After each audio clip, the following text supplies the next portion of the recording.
Juicy justice. Jussie Smollett officially convicted of staging a hate crime against himself.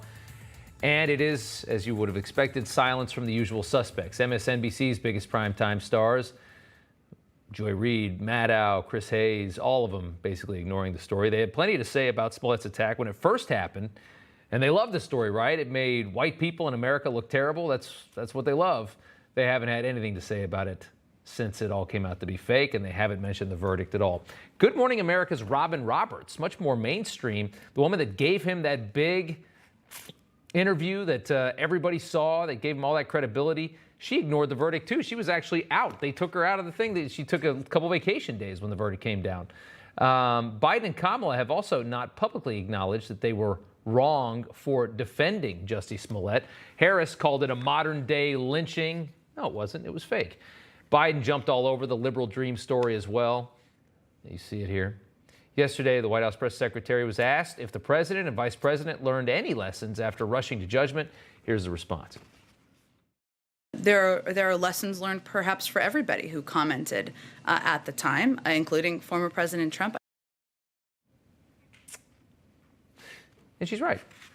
Trump actually did say it was terrible when the media told him what had happened. Everybody believed it. But here's the difference. It's not that the media got the story wrong. It's that they didn't correct themselves. Everybody got the story wrong. Everybody believed it maybe for a half a second, right? And you at least had to pretend. They didn't do anything wrong in believing it initially.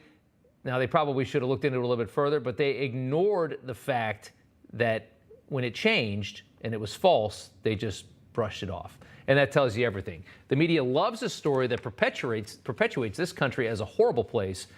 They ignore a story that vindicates this country. It took more than 600 days for the hosts on GMA to again talk about Smollett after the world realized that this was all a lie. The last time they covered this story was in February 2020, when everybody realized this kid was a phony. GMA's co-host Robin Roberts devoted almost 18 minutes to that exclusive interview back in 2019 and then took the rest of the week off this week to avoid talking about it on GMA on Thursday and Friday. Pretty good timing. The guest host alerted viewers to the verdict, while their reporter Alex Perez offered a misleading analysis claiming that the jury delivered a split verdict. Well, yeah, I mean, 5 out of 6 convictions. I wouldn't call that a split verdict. I don't think there's any confusion here about whether or not this kid made this up.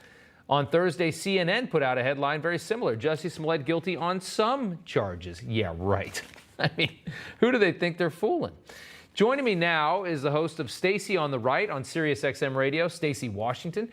It's good to see you tonight. Your thoughts on Smollett and the coverage around the verdict? So, you're correct to take a look at all of the different people who made statements originally, and they had every right to believe Smollett or not. I think Dave Chappelle has given us the true attitude of a lot of people who saw the story and really didn't believe it.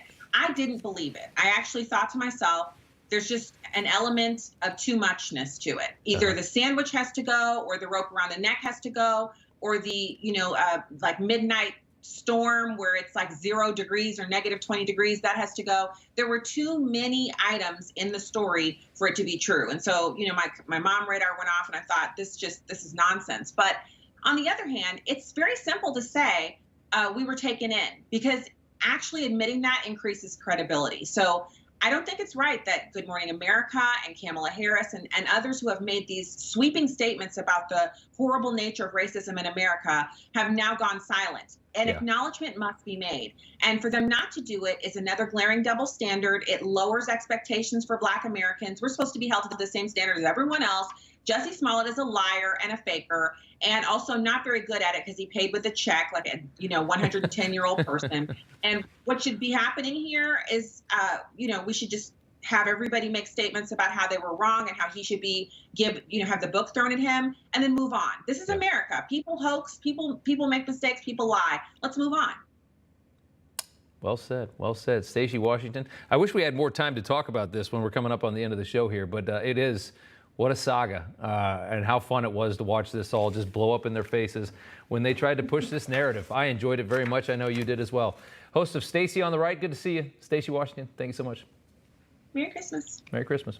You just watched Newsmax TV, America's fastest growing cable news channel, now in more than 70 million homes. You can get Newsmax TV on your cable system or check your cable guide.